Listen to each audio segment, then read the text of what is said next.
सभी को मेरा नमस्कार। आज इस पाठ में हम वायु के प्रकार के बारे में पढ़ेंगे, जो कि चिकित्सा ज्योतिष या मेडिकल एस्ट्रोलॉजी जो बोलते हैं हम, अपने वात रोगों को पहचानने में और उसमें क्या विकार हो सकता है या नहीं हो सकता, उसको समझने में हमें मदद मिलती है। ठीक है, वैसे तो टोटल 49 प्रकार के वायु होते हैं।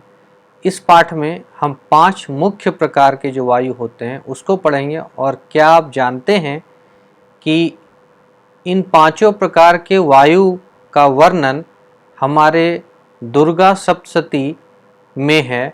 मैं उसको भी आपके सामने लेके आऊँगा कि ये दुर्गा सप्तशती में कहाँ पर है और क्यों है।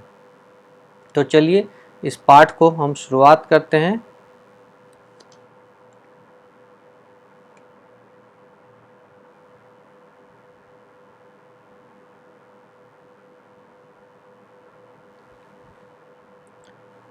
सबसे पहले तो मैं दुर्गा सप्तशती का वो श्लोक आप लोगों के सामने प्रस्तुत करता हूँ, जिसमें कि 5 वायु के बारे में चर्चा की गई है।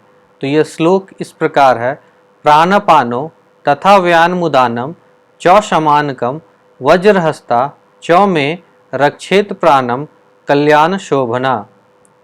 ये आप बोलेंगे कि ये कहाँ से श्लोक है। तो ये श्लोक दुर्गा सप्तशती में जो कवच है, कवच के 37वें नंबर यानी 37 नंबर जो श्लोक है, आप जब उसे पढ़ेंगे तो आप उसे समझेंगे कि ये 37 नंबर श्लोक में ये वर्णित किया गया है। और कवच जो होता ही है, उसमें जो माँ काली जो शक्ति का जो उग्र रूप है, तमोगुण जो रूप है, उसकी चर्चा की गई है। और उसमें हमें रक्षा के बारे में, मतलब हमारे कवच मतलब जैसा कि जानते हैं शील्ड, आप कि एक शील्ड आपके चारों तरफ हो, तो वहाँ पे वर्णित किया गया है 5 वायु के बारे में। और वहाँ शक्ति दुर्गा जी से कहा गया है वहाँ कि वो वज्रहस्ता, मतलब वज्रहस्ता जो वो जिनके हाथ में वज्र हो, वो हमारा रक्षा करे, हमारे प्राणों का रक्षा करे। और 5 जो वायु हैं उसको मैं अब बताता हूँ। यहाँ जैसे है प्राण पानो, यानी इसमें प्राण और अपान जो है ये 2 वायु हैं। तथा लिखा हुआ है व्यान, तो व्यान तीसरा हुआ। और मुदान मतलब उदान जो हुआ वो चौथा हुआ। और समान जो हुआ वो 5वां वायु हुआ। तो इसी तरह आप ये यहाँ पे इस जो स्लाइड है इसमें देख सकते हैं कि 5 तरह के जो वायु हैं उनका वर्णित किया गया है। पहला प्राण, दूसरा अपान, तीसरा व्यान, चौथा उदान, 5वां समान। अब थोड़ा थोड़ा इसके बारे में हम समझ लेते हैं।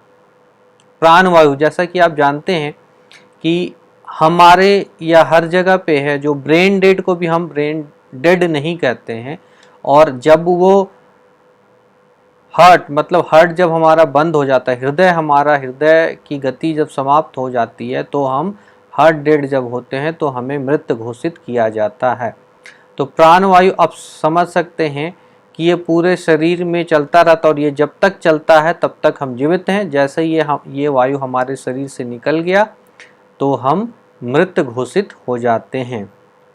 दूसरा वायु जो है ये अपान वायु है। ये जो है नीचे की क्रम, मतलब जो हम बॉडी से नीचे से निकल जाते हैं, यदि आप बोलिएगा तो पेल्विक रीजन से जो निकलेगा वायु, उसे हम अपान वायु कहते हैं। ये हमारे डाइजेस्टिव सिस्टम उसमें काम करता है, और ये हमारे नीचे के जो अंगों हैं उनका काम करता है, और उससे ये वायु हमारे शरीर से निकल जाता है यदि हमारे शरीर में इसकी मात्रा अधिक हो गई है तो।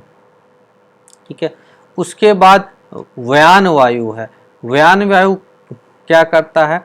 ये जो वायु है ये हमारे शरीर से बाहर की ओर जाता है। बाहर की ओर इसका जो डायरेक्शन है वो बाहर की ओर है, और ये हमारे पूरे शरीर को जो बैलेंस बना के चलता है, और बाकी जितने वायु हैं उनमें उनमें जो है सामंजस्य जो बोलते हैं एक दूसरे से बना करके ये वायु चलता है। ठीक है, इस वायु को आप बोले कि पूरे बॉडी में जो हमारे मसल्स में, जो हमारे फैट में, उसमें सारे में ये वायु हमारे होते हैं। ठीक है, अब जो है चौथा वायु जो है वो उदान वायु है। उदान वायु क्या होता है? उदान वायु है जो ऊपर की ओर, जो हम कभी देखते हैं हम डकार लेते हैं, बर्फ जिसे बोलते हैं, तो वो जब आता है तो वो जो ये इसका यदि स्थान बोले तो हमारे कंठ के आसपास रहता है, मतलब हमारे जो बॉडी में है कंठ से ये निकलता है। ठीक है, ये हमारे पूरे बॉडी में जो हम खड़ा होते हैं, जो हमारा बैलेंस है उसको ये बनाता है। हमारे बोलने में यदि हम इस वायु की और चर्चा और अंदर तक जाए तो ये हमारे सेल्फ एक्सप्रेशन जिसे बोलते हैं, आत्म अभिव्यक्ति और हमारे डेवलपमेंट में इसका नियंत्रण कंट्रोल होता है। अब हम अंतिम पांचवा वायु के बारे में पढ़ते हैं जो समान वायु बोले जाता है। ये जो है हमारे अंदर की ओर, बाहर से अंदर की ओर जाता है, और ये वायु जो है हमारे नाभि जो नेवल बोला जाता है उसके वहाँ पे इसका एक तरह से निवास हम कह सकते हैं, जो हमारे सेंटर ऑफ द ग्रेविटी जिसे हम कहेंगे उसके तरफ ये अंदर की ओर जाता है, और ये हमारे सारे जो तत्व हैं उसके पाचन में काम करता है, और सारे जितने भी हमारे भोजन में हो गए, वायु में हो गए, सॉल्ट में हो गए, जितने भी सारे चीज़ें हैं उसमें ये होता है।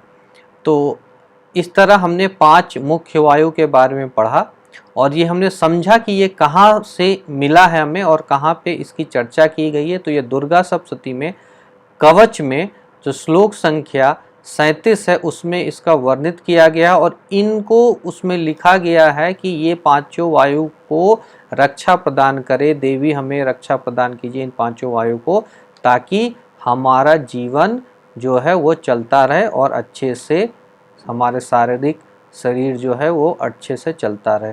तो मैं आशा करता हूँ कि आप बहुत बढ़िया तरीके से इन पांचों वायु के बारे में समझे होंगे। सभी लोगों का बहुत बहुत धन्यवाद।